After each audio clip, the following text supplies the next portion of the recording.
Dan di saat Nabi Muhammad mulai dicabut nyawa beliau oleh malaikat Israel, Nabi Muhammad mengatakan, mahadha, apa ini wahai Israel?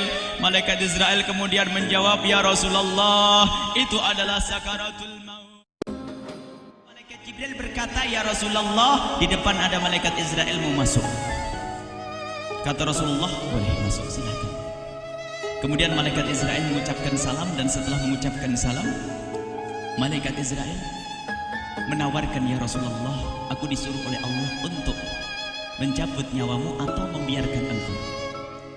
Dalam riwayat, aku disuruh oleh Allah untuk memberikan pilihan kepadamu, al-baqa' fid dunya, tetap di dunia, atau ar-rafiqul a'la, atau dengan Allah. Nabi Muhammad menjawab, ar-rafiqul a'la, dengan Allah. Kemudian setelah itu Nabi Muhammad berdoa agar umatnya selamat. Setelah ada jaminan umatnya selamat, malaikat Israel, sudahlah, cabut nyawaku kalau memang sudah waktuku. Mulailah Nabi Muhammad dicabut nyawa beliau oleh malaikat Israel. Dan di saat Nabi Muhammad mulai dicabut nyawa beliau oleh malaikat Israel, Nabi Muhammad mengatakan, mahadha, apa ini wahai Israel? Malaikat Israel kemudian menjawab, ya Rasulullah, itu adalah sakaratul maut, itu adalah sakitnya di dalam kematian. Kemudian Nabi Muhammad mengangkat tangannya sambil berucap, la ilaha illallah, inna lil mauti la sakarat, tidak ada Tuhan selain Allah, sungguh di dalam kematian ada sakitnya, sakit kematian, yaitu sakaratul maut. Kemudian Nabi Muhammad memohon, ya Allah, Allahumma khafif alayya sakaratul maut, ya Allah, ringankan sakaratul mautku ini, ya Allah. Dijawab oleh malaikat Israel, ya Rasulullah, itu sudah aku ringankan 70 kali. Nabi Muhammad menoleh, apa malaikat Israel? Sudah kau ringankan 70 kali keringanan? Ya Rasulullah, sungguh aku tidak pernah mencabut seorang hamba lebih lembut dari cara mencabut nyawamu. Ini sudah aku ringankan 70 kali. Setelah itu justru Nabi Muhammad menangis, Israel, 70 kali rasanya masih sakit. Iya ya Rasulullah, memang itu sakaratul maut. Lalu bagaimana engkau mencabut umatku, wahai Israel? Allah, yang diingat siapa? Umat.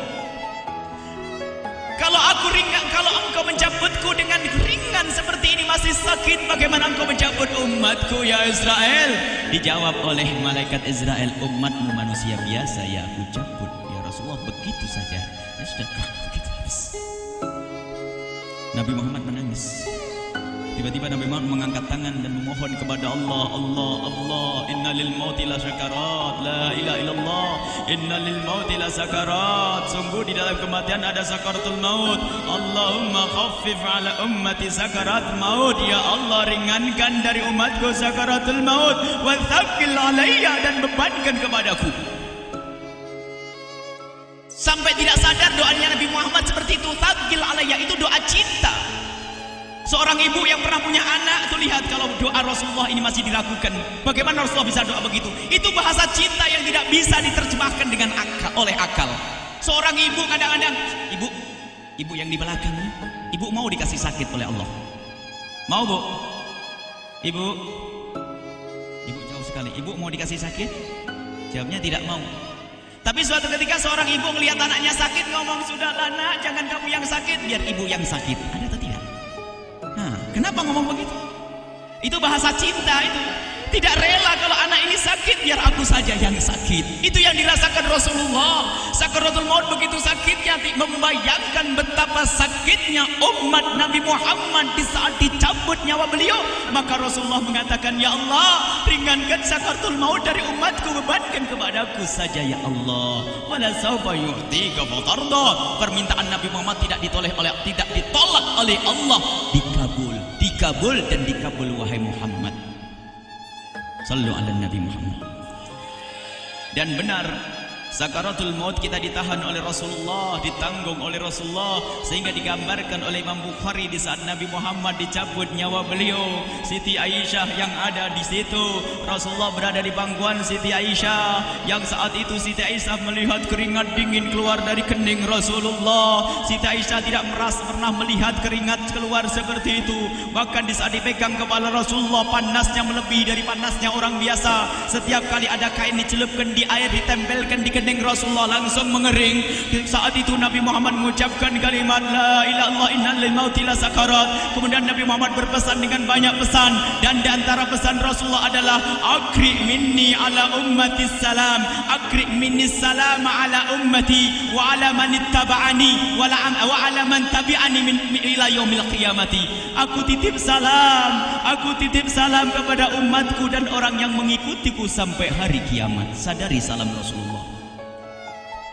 Sebelum meninggal masih ingat titip salam. Salam kepada siapa? Bukan salam kepada siapa-siapa, tapi salam kepada kita. Maka mari kita mengucapkan salam kepada Rasulullah, karena Rasulullah sudah salam duluan kepada kita. Mari kita sejenak bersalam kepada Rasulullah dan hadirkan Rasulullah ada di mata kita dan di hati kita. Mari kita bersama-sama mengucapkan salam.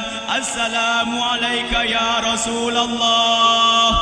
Assalamualaikum ya Rasulullah. Assalamualaikum ya Habiballah. Assalamualaikum ya Nabi Allah.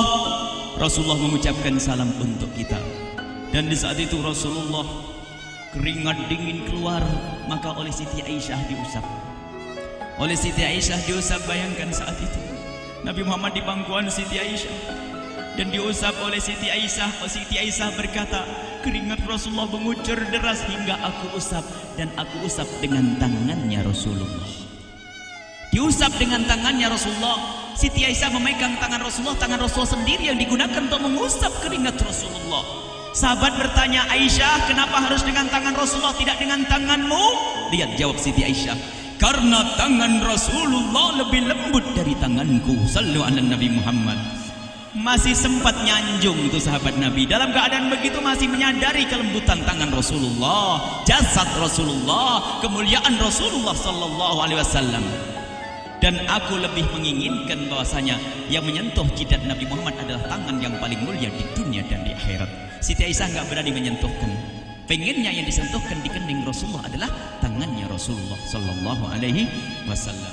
Kemudian setelah itu Nabi Muhammad merasakan sakit yang sangat untuk kita. Kemudian Nabi Muhammad mengangkat tangan tinggi-tinggi mengucapkan la ilaha illallah inna lil mauti lasakarat. Tiba-tiba tangan itu semakin turun dan ditangkap oleh Siti Aisyah. Dan di saat tangan itu jatuh di tangan Siti Aisyah, kemudian tiba-tiba paha Siti Aisyah merasakan berat kepala suci Rasulullah. Dan saat itu Siti Aisyah sadar bahwasanya Rasulullah sudah kembali kepada Allah Subhanahu wa taala. Sallu ala Nabi Muhammad. Siti Aisyah bingung di saat melihat seperti itu. Ditaruh pelan-pelan wajah Rasulullah. Sambil menangis lalu berkata, Rasulullah sudah meninggal. Para sahabat Nabi pada bingung. Sayyidina Ali tiba-tiba terduduk, nggak bisa berdiri. Sayyidina Utsman nggak bisa ngomong. Ada orang Sayyidina Zaid berkata, aku baru melihat Rasulullah. Setelah ini aku tidak mau melihat lagi selain Rasulullah. Ya Allah, butakan mataku. Aku tidak ingin aku kotori mataku dengan selain Rasulullah. Dan dibutakan oleh Allah. Bermacam-macam kejadian saat itu. Madinah heboh luar biasa dengan meninggalnya Rasulullah sallallahu alaihi wasallam. Dan sungguh meninggalnya Nabi Muhammad adalah menghidupkan hati yang mati kalau orang faham. Tiba-tiba Sayyidina Abu Bakar datang. Setelah Sayyidina Umar marah mengatakan, siapa yang mengatakan Muhammad meninggal akan aku penggal lehernya. Jangan seperti orang-orang Nabi Muhammad sekarang lagi pergi seperti waktu Musa pergi kepada Tuhannya, kepada Allah, nanti akan kembali kepada kita. Muhammad belum meninggal. Ini adalah karena kecintaan Sayyidina Umar bin Khattab, tidak ingin Nabi Muhammad pergi. Tiba-tiba datang Sayyidina Abu Bakar As-Siddiq lalu masuk ke kamarnya Rasulullah, lalu masuk kepada Rasulullah, kemudian mengecup kening Rasulullah. Dan Sayyidina Abu Bakar berkata, ya Rasulullah, tibta hayyan wa mayyita. Ya Rasulullah, engkau tetap harum dalam keadaan hidup dan harum setelah meninggal dunia. Sallu ala Nabi Muhammad. Hingga sampai setelah hari besoknya meninggal Rasulullah Senin sore, Selasa malam, Rabu dikubur Rasulullah sallallahu alaihi wasallam. Setelah dikubur, Sayyidat Fatimah bertanya kepada Sayyidina Abdullah ibn Abbas, Sayyidina Anas, wahai Anas, hai Anas, sambil menangis Sayyidat Fatimah Zahra, hai Anas, bagaimana engkau tega? Atabat anfusukum an tahtu ra'sa Rasulillah. Apakah engkau rela menaburkan debu di atas kepala Rasulullah? Sayyidina Anas menangis kaget, ya wahai binti Rasulullah, kalau kami tidak dilupakan oleh Allah, niscaya tidak ada yang bisa mengubur Rasulullah. Jadi saat itu dilupakan oleh Allah, sehingga mereka tidak menyadari melakukan itu semua. Kalau mereka sadar, tidak akan bisa mengubur Rasulullah sallallahu alaihi wasallam. Ini yang diungkapkan oleh Sayyidina Anas, kalau seandainya kami tidak dilupakan oleh Allah, niscaya kami tidak akan mampu mengubur Rasulullah sallallahu alaihi wasallam. Kami yang hadir di sini, ya Allah, ingin senantiasa hadir di hati kami kekasih-Mu Nabi Muhammad. Maka kami mohon, ya Allah, jadikan kekasih-Mu Nabi Muhammad yang akan, ya Allah, yang akan mendampingi kami kelak saat Kau cabut nyawa kami, seperti yang Kau wahyukan kepada kekasih-Mu Nabi Muhammad.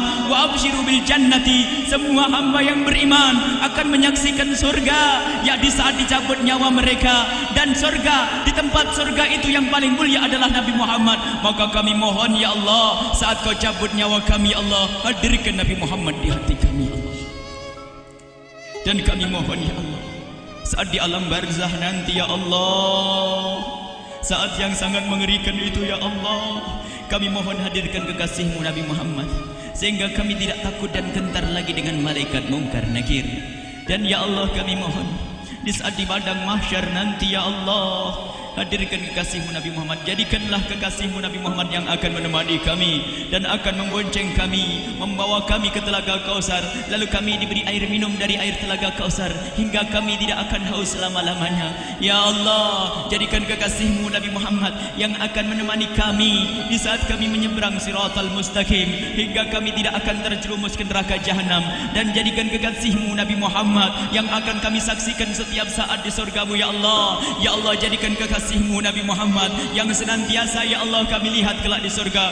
Dan jadikan ucapan kami di akhir hayat kami kelak adalah, ya Allah, adalah kalimat agung dan mulia, la ilaha illallah Muhammadur Rasulullah, la ilaha illallah Muhammadur Rasulullah, la ilaha illallah Muhammad.